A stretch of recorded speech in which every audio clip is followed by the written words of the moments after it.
Miren, no cabe duda que este gobierno se esfuerza por darnos noticias que lo único que causan, además de preocupación, causan hilaridad. Ayer 28, el director general de Pemex y la secretaria de Energía, dentro de lo que es la mañanera, hicieron una serie de planteamientos, una especie de cartita a Santo Claus, en relación con la situación de Petróleos Mexicanos y su futuro para los próximos 2 o 3 años. Yo no sé qué es más intenso, si el ridículo que hicieron o la gravedad que dejan ver con sus planteamientos. Yo no sé cuántos se preocuparon por leer en la prensa de hoy por la mañana o en las páginas electrónicas de ayer 28, o como me dijo alguien, no, Ángel, es que es el Día de los Inocentes, por eso plantearon estas tonterías. Bien, podrá ser eso, ¿no? Pero de repente, con la cachaza que lo caracteriza a este señor agrónomo, dice: Petróleos Mexicanos dejará de exportar petróleo crudo a partir del 2023. Y el año próximo nomás va a exportar 420,000, porque va a entrar en funcionamiento la refinería Dos Bocas y ya compramos Deer Park y vamos a refinar allá, y las 6 refinerías en México van a subir así, así, así, asado. Y dice uno, ¿estará en sus cabales este hombre? Y luego dicen, a partir del 23, los 2 millones de barriles que vamos a estar extrayendo diariamente, todos van a ser procesados aquí en México. Vámonos, dice uno, ¿no? Bien. Primera cosa, vamos a suponer que así sea. 2 millones de barriles. Muy bien. Resulta que con el porcentaje que se extrae de gasolina en ese proceso de refinación, que es aproximadamente la tercera parte, quiere decir que si todo marcha de acuerdo a ese sueño guajiro, de los 2 millones de barriles diarios, surgiría o se produciría como un producto importante alrededor de 650,000 barriles diarios de gasolinas. Pero resulta que el consumo diario de gasolinas, pues no es ese, hay un poquito más. ¿Qué van a hacer? ¿Lo van a dejar de surtir o lo van a traer del exterior? Luego, con 2 millones de barriles diarios que refinen, la tercera parte, por las características de nuestro petróleo, pesado y muy sucio, estamos generando alrededor del 30 y tantos por ciento, 33, 34% de combustóleo sucio, con un alto contenido de azufre. ¿Qué vamos a hacer con ese combustóleo?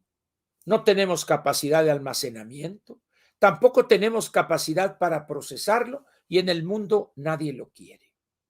No casan los números. Pero luego dicen que Petróleos Mexicanos, así con eso, va a dejar de exportar crudo. Muy bien. ¿De dónde van a sacar las divisas año con año para poder pagar el servicio de la deuda de 117,000 millones de dólares que tiene Petróleos Mexicanos? ¿Se los va a proporcionar el gobierno? Porque además dicen que los combustibles no van a subir de precio. Entonces, son una serie de elementos que lo único que exhiben es que estos planteamientos están más enredados que un queso de Oaxaca o un platillo de espagueti. Yo le voy a dar un número muy sencillo. Tengo aquí frente a mí el balance general consolidado de Petróleos Mexicanos y todas sus filiales al 30 de septiembre de 2021, escasamente hace 3 meses. Todavía no se publican los estados financieros del cuarto trimestre del año en curso. Esos van a conocerse a fines de enero, principios de febrero del año próximo. Muy bien. Para aquellos que sepan contabilidad, hay una parte en lo que sería la parte derecha.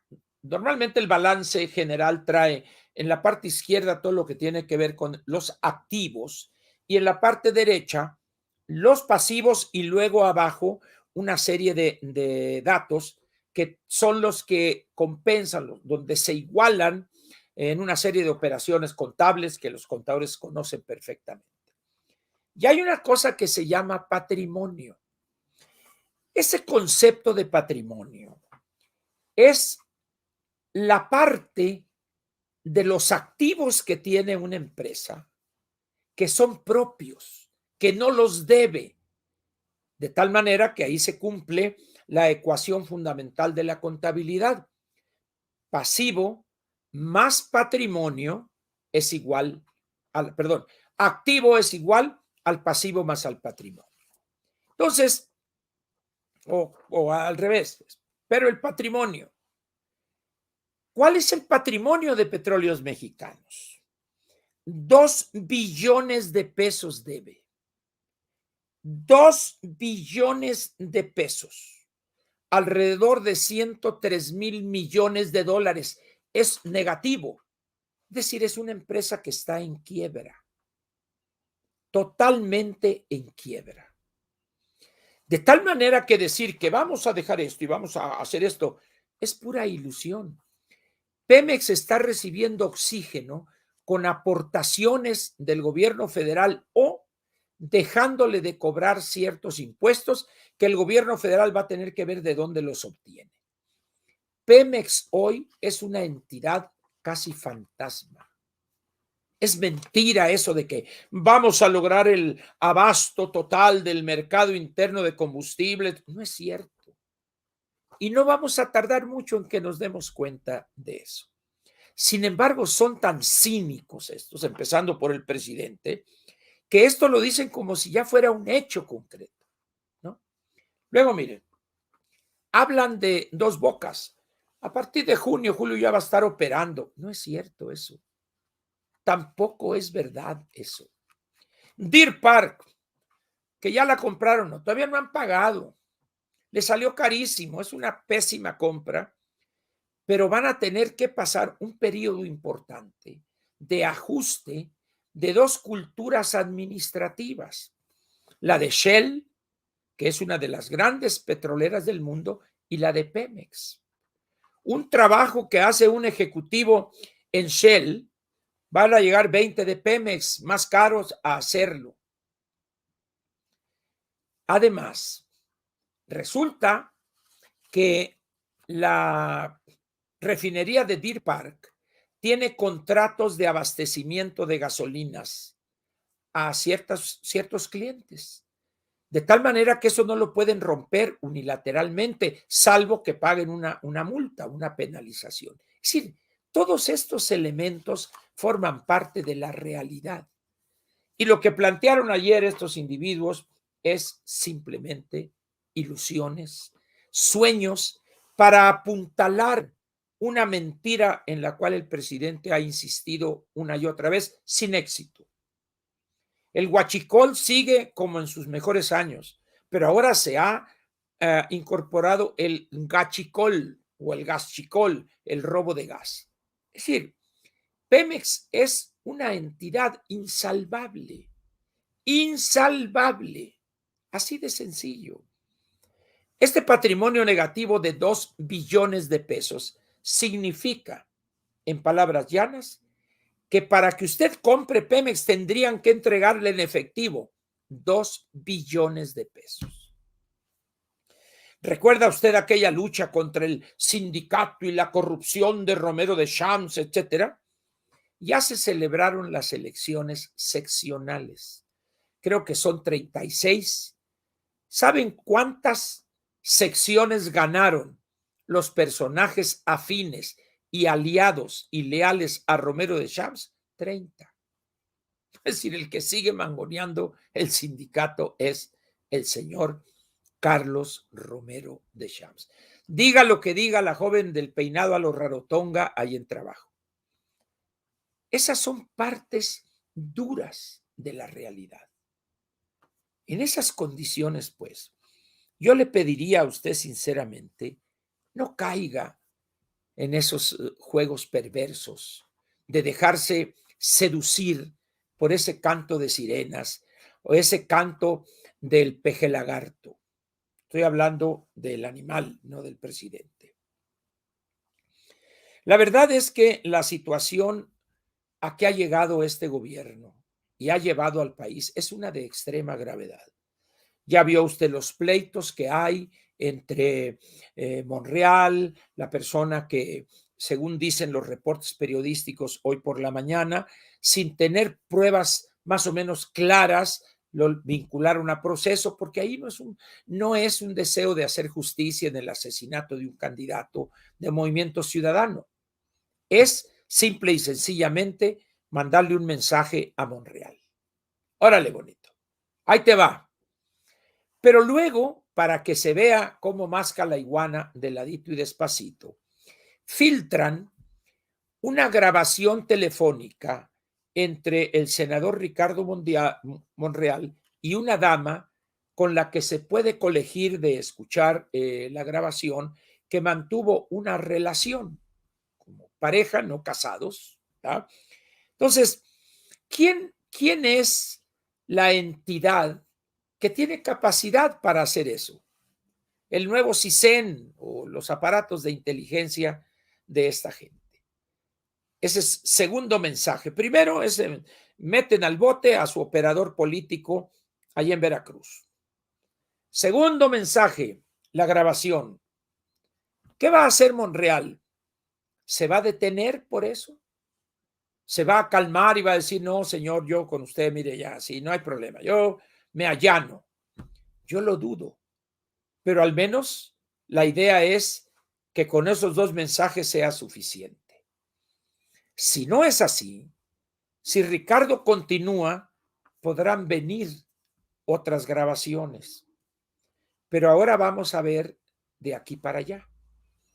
¿No tendrá grabaciones Ricardo Monreal? Sería muy ingenuo pensar que no las tiene. Sería una ingenuidad pensar que no tiene también él municiones para responderles. Eso da por resultado la apertura de un nuevo frente dentro de Morena. Ebrard, los rumores son ya aplastantes de que el señor renuncia y se va a buscar la candidatura para el 24. Yo no sé quién le aconsejó a Monreal que dejara la Secretaría de Relaciones Exteriores y recorriera el país buscando. No va a encontrar nada. Ebrard no tiene la menor posibilidad de ser candidato, para nada. Tiene muchos huesos en el closet, es un hombre con un pasado negro en muchas materias, de tal manera que es un político sumamente vulnerable. Y en el caso de la anticientífica Sheinbaum, pues parece que ya se le acabó el aire que traía, porque ahora ya todo el mundo se ha dado cuenta que el verdadero alfil o corcholata del bulto es el florero del Edén, el señor licenciado Adán Augusto López. De tal manera que poquito le duró el gusto a la anticientífica y Ebrard, bueno, pues no sé si ande loquito y se vaya ahí a hacer 2, 3 mítines que nadie va a tomar en cuenta. Lo interesante va a estar en el pleito Monreal contra López directamente. Los senadores van a tener que definirse. Si todos se definen a favor de López, le van a cortar la cabeza a Monreal, lo van a quitar de la Junta de Coordinación Política y de la coordinación de la fracción. Vamos a ver qué resulta de eso. Y en el plano económico, pues las cosas agravándose día con día. No hay recursos. Yo no sé si ha logrado usted saber algo de Benito Juárez, el secretario de Hacienda. Ya pedí otra vez yo mediante la alerta Amber y nadie sabe dar datos de dónde se encuentra. Entonces, dice uno, pues si quiere el otro, aquel, el sedicente, el inútil que se la pasa leyendo y no cumpliendo con sus trabajos como secretario de Hacienda, pues al menos allá aparecía de vez en cuando lo regañaban, lo agarraban a coscorrones públicamente y él agachaba la cabeza como acostumbró todo el tiempo que estuvo ahí. Pero este hombre ni siquiera se aparece. Dice uno, señores, ¿cómo? Ese quizá considere el presidente que no requiere un secretario de Hacienda, pues valdría la pena decirlo para que él agarrara sus cosas, el Benito Juárez, y se fuere allá a Londres, a Washington, allá donde tiene sus consultorías, sus sucursales de su consultoría. Pero no, este gobierno no funciona de esa manera. En esas condiciones, pues, en lo político, en lo económico y en lo social, yo no sé cómo le van a hacer para poder sufragar, al menos en el programa de los adultos mayores, los quizá 230, 240 mil millones de pesos que va a costar si todo se cumple de acuerdo a lo proyectado. No hay dinero, señores. Vienen las erogaciones más fuertes en materia de la refinería. El Tren Maya ya no saben cuál es el obstáculo, dónde se para, dónde se detuvo. Es decir, un desastre completo. Que el 21 de marzo se va a inaugurar esa central avionera, bueno, pues inaugurenla. Pero no van a tener vuelos, pues. Entonces, pues es un gobierno de chistes, un gobierno de pedorrillo, diría un gran amigo que ya falleció en Ciudad Obregón. Sin embargo, ¿qué es más grave? El que este gobernante sea así y los cobardes y lambiscones que lo rodean sean como han demostrado ser, abyectos, serviles, lacayos, o los millones que creen a pie juntillas que lo que está haciendo este gobierno está bien. ¿Quién sería? Vamos a ver qué resulta, pues, este último tema que voy a comentarle, el de las firmas para el INE. Me da mucha risa cuando de repente alguien me pone ahí en YouTube sus comentarios. No, y usted que decía que no se iban a juntar las firmas, nada más Frena juntó 3,5 millones de firmas. ¿Frena 3 millones de firmas? ¿De dónde? ¿De dónde? ¿Dónde las juntó? ¿Dónde? Si así hubiera sido, habría colas en los módulos de Frena. ¿Dónde? Y luego esta otra organización ciudadana, que siga la democracia. Ya entregamos 9 millones. Entregaron muchas cajas, pero eso no quiere decir que sean firmas válidas. A la fecha, apenas va el 39%, de los 2,700,000 y tantos mil firmas válidas que se requieren, pero solamente van 2 entidades donde se ha cumplido a cabalidad el 3% del listado nominal.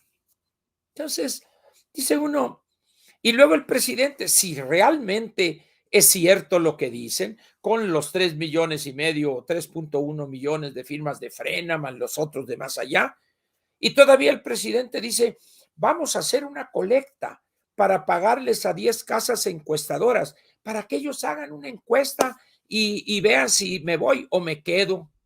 A ver, presidente, pero si sus lacayos le están diciendo que juntaron entre las de Frena y las otras 12 millones de firmas, pues digo, es evidente que usted debe estar enterado al respecto.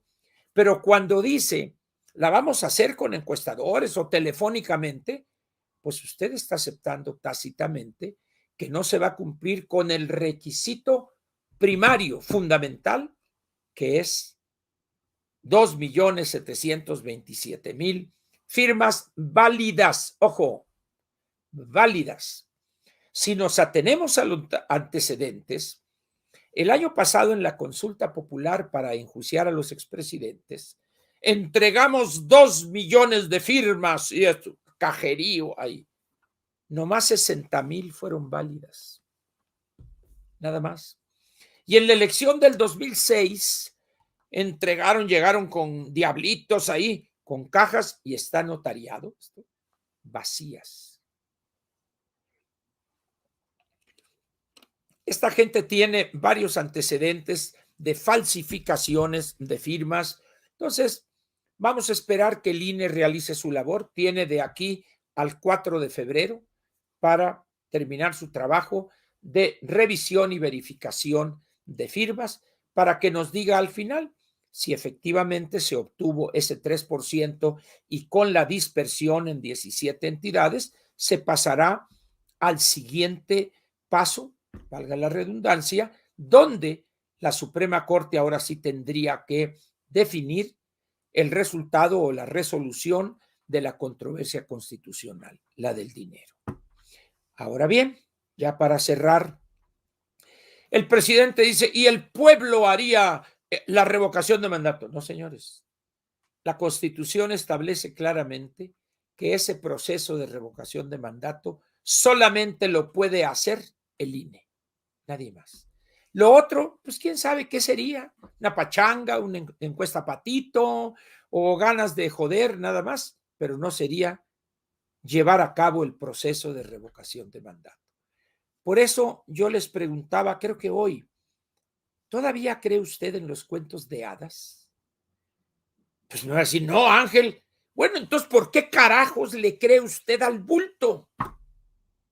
Si ya no cree en los cuentos de hadas, en la Blancanieves, en las orgías que hacía esto con los 7 enanos, Blancanieves y la Bella Durmiente, etcétera. Si ya no cree en esos cuentos de hadas, ¿por qué le cree a López?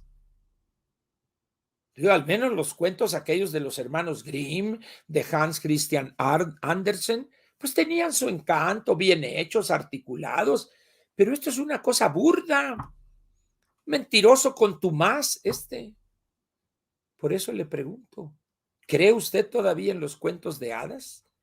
Por el comportamiento de no pocos millones de mexicanos, podría decir que ese número, que son varios millones, es un país de niños grandes, el complejo de Peter Pan.